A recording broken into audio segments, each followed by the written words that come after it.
Hey guys, this is Amber Rain Davis from NotableInk.com, and I have a couple cards to share with you today that are all about designing with black. I was really inspired by the Peaceful Reverie stamp from the Altenew June release, and there's a blog hop going along right now, so be sure to check out all the inspiration. There's fabulous cards and of course chances for prizes, so be sure to click on my blog link below. Peaceful Reverie is a very cool stamp set. It's this one used on the card on the left, and the layering image that creates the shadow is done with stippling. And so I thought, what better way to show off the stippling than to use the new black Obsidian Pigment Ink. So that's what we're going to be doing today. And then I loved the graphic feel of the Pattern Power stamp set that you see over on the right. So we're going to use Peaceful Reverie, Sunflower Daisy, Pattern Power, and also the new Cinnamon Strips. I love all of these stamp sets.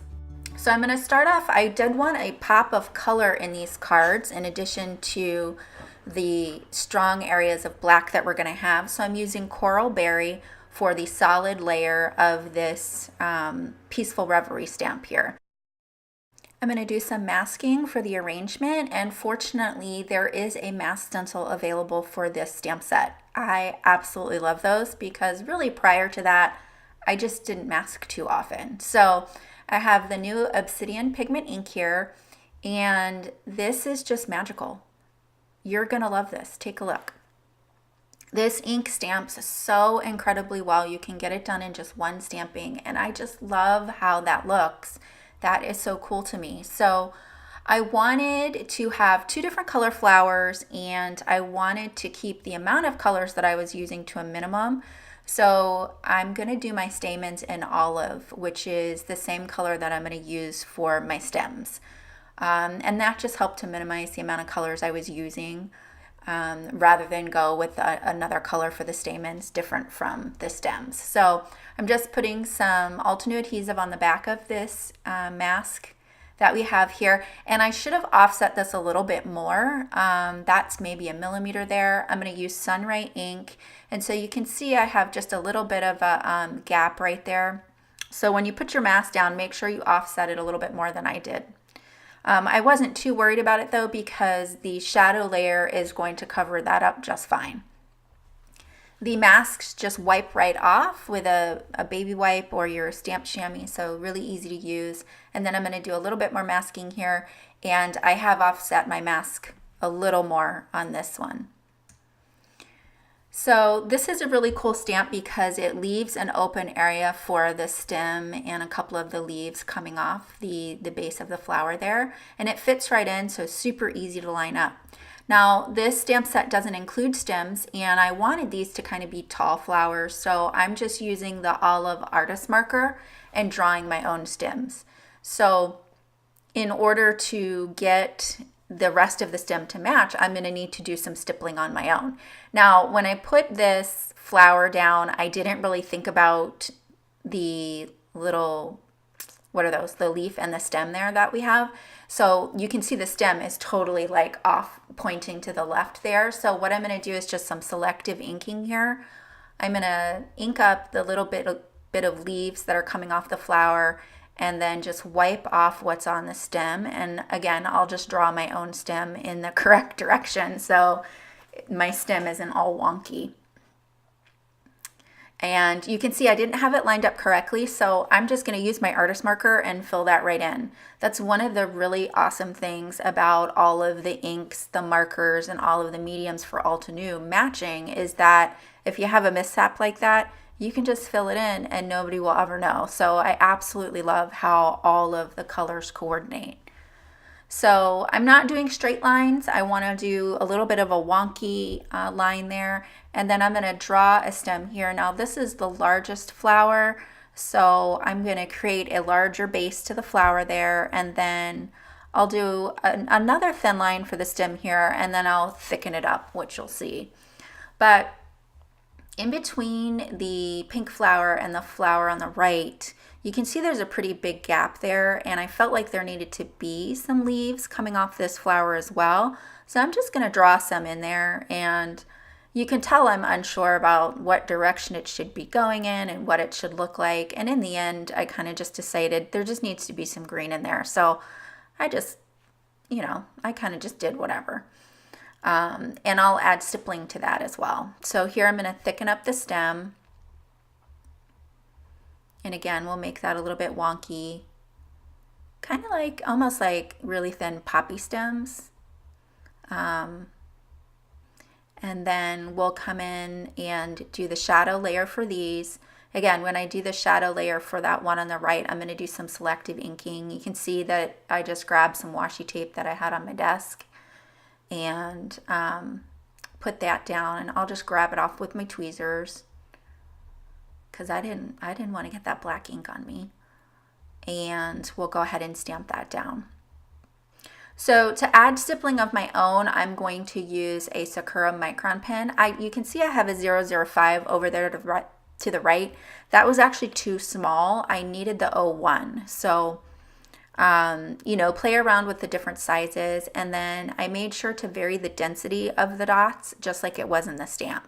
So I'm going to use the masks to cover up the flowers, or the majority of the flowers, and I'm going to use the jet black ink spray to add black spatter, which is my preferred way to do it. I usually get really nice results with this, and I'm just going to flick that on. I had tapped off, I like to tap off most of the ink so I don't get huge drops of ink on there, but I had tapped off too much, so I just needed to dip in the tip just a little bit more. And then again, I didn't want to smear the ink, so I'm using my tweezers to pull off those masks. They just had that adhesive on the back. And then, yeah, I put a fingerprint right on the side of the card there. So you can see now I'm realizing it. So I just grabbed the ink again, and there was way too much ink on the end, so I got a huge drop. I had intended to use a small drop, but whatever, we're going with it. I white heat embossed a sentiment from the new set, Sentiment Strips, on a piece of black cardstock there. And here's the finished card. I love how this turned out. I love the graphic feel of it. I think that the stippling layer is just so cool. Now on the stamp package, you'll also see that they used light color ink for the base layer and then a coordinating darker ink for the stippling layer, and that looks equally as cool. But I just love this graphic feel with the black. So when designing with black, I think it's best to use it in at least 3 areas. So on that card, we have it in the sentiment strip, the splatter, and then also the stippling. So moving on to the second card, I'm going to go ahead and use the new Sunflower Daisy stamp set, and these are just the coolest blooms. And I'm going to only use 1 layer of the stamp set. This is the second layer for both of the blooms, and I'm only doing it in the Obsidian black ink. So you can see I stamped it down below, but I smeared it, so I'm just restamping it. For the centers, I'm going to use the solid layer, so the first layer in Sunray, and then I'll come in with the third layer and do that in the Obsidian ink. And I love those. So I'm going to use Pattern Power, and this is such a clever stamp set. So you use 1 stamp, but you rotate it in 3 different directions with different color inks, and it creates a 3D pattern. So this is a lot like the stencil builder sets, or creates a similar pattern to those. And what I decided to do is just use 2 inks. So when designing with black, I think it's a really good idea to have a lot of white space.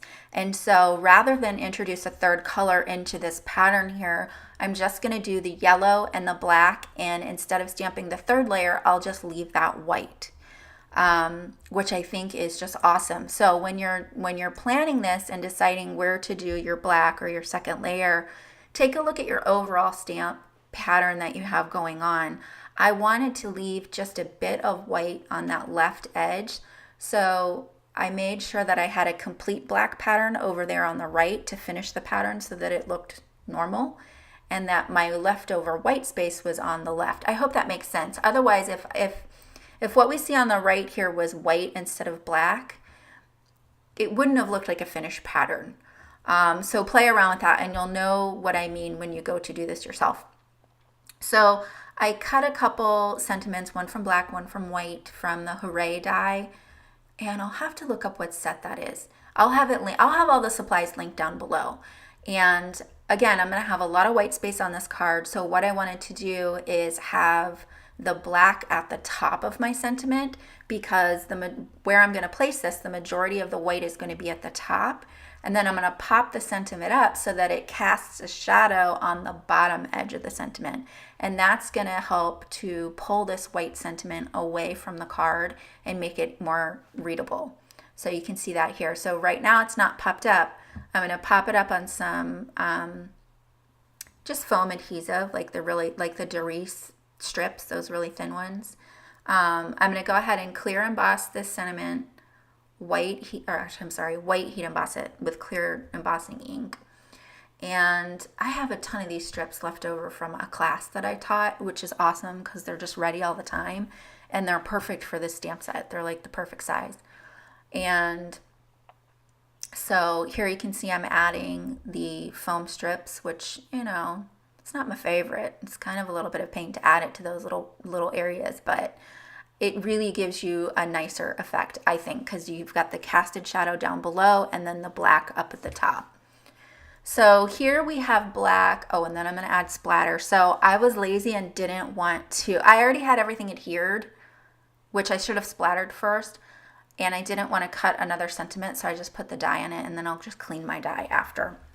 Now, of course, because I did that, of course, a drop of black ink went through the hole on the dye and onto the white sentiment, but we're going with it. So for this card, we have black in more than 3 places. We've got the black spatter, we've got the black on the Pattern Power stamp set, the sentiment strip, and then also on the daisy. So we've got it in at least 3 places. We've got it in 4. And we have lots and lots of white space, which I think really adds to that graphic feel and makes it so that your card doesn't get too dark. You want to be careful about not adding too much black all over the place. And I also think that the yellow really brightens this up. For the Pattern Power, I think that I used chamomile for that. And here's the finished card. So I hope that you enjoyed these cards today. I had a blast using the Obsidian ink. It really stamps so unbelievably well. It really is exceptionally crisp, and I love it for that. I definitely will continue to design with black. I think it is such a cool look. And be sure to check out the hop. There's so much inspiration on the hop, and like I said, there's some prizes going on, so leave a comment on my blog to enter that. If you enjoyed this video and these projects, please hit the like button and subscribe if you haven't already. And as I said, all the supplies are listed below. I'll also link a couple other videos at the end. Thank you so much for stopping by. Have a great day.